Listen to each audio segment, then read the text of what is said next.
po ako. Yan. Ako po ay magluluto ng adobong manok. Yan na po akong hiniwang bawang, sibuyas, kamatis at luya.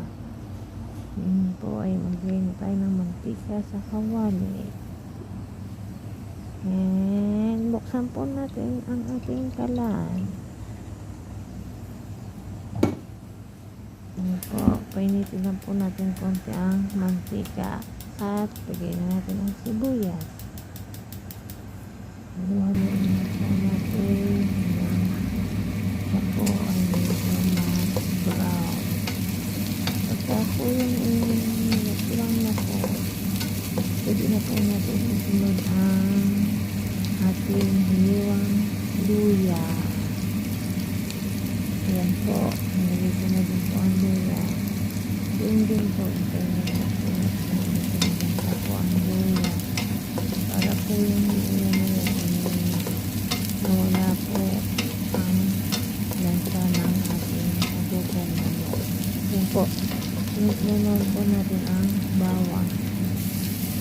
Ayan din po sa bawang, ito din po natin ng brown.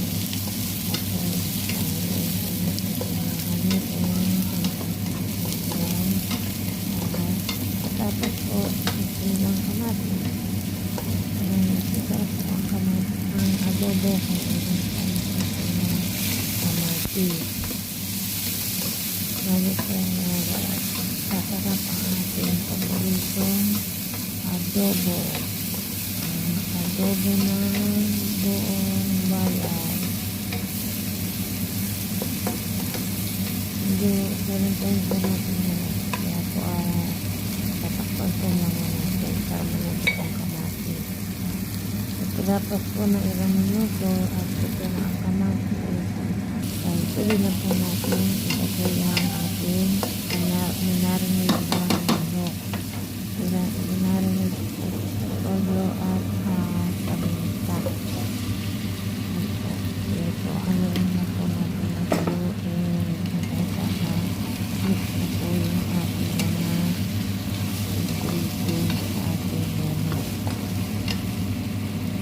Saka po natin lagyan ng parang laurel para pala ng mga pangalan na po.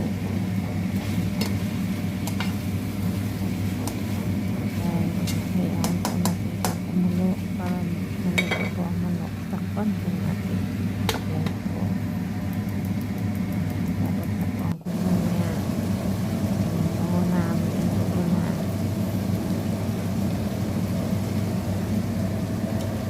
Kaya po namin nag-adobo at ito na po ng paminta. Kunting pampasarap.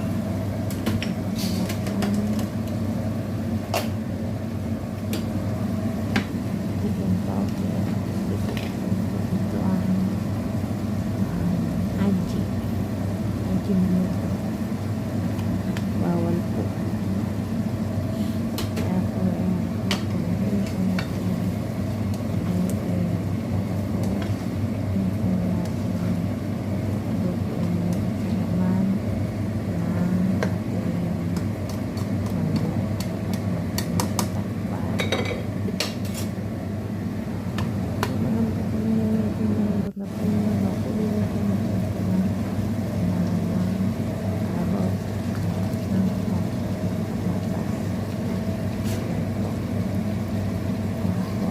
adobo ay lalong sumarap.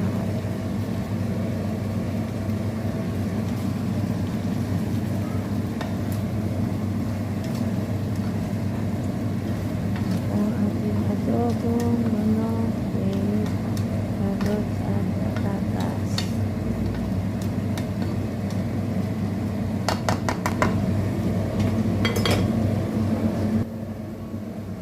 Takpan po natin ulit para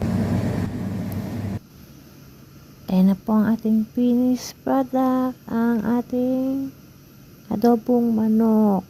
Tara po, kain po tayo.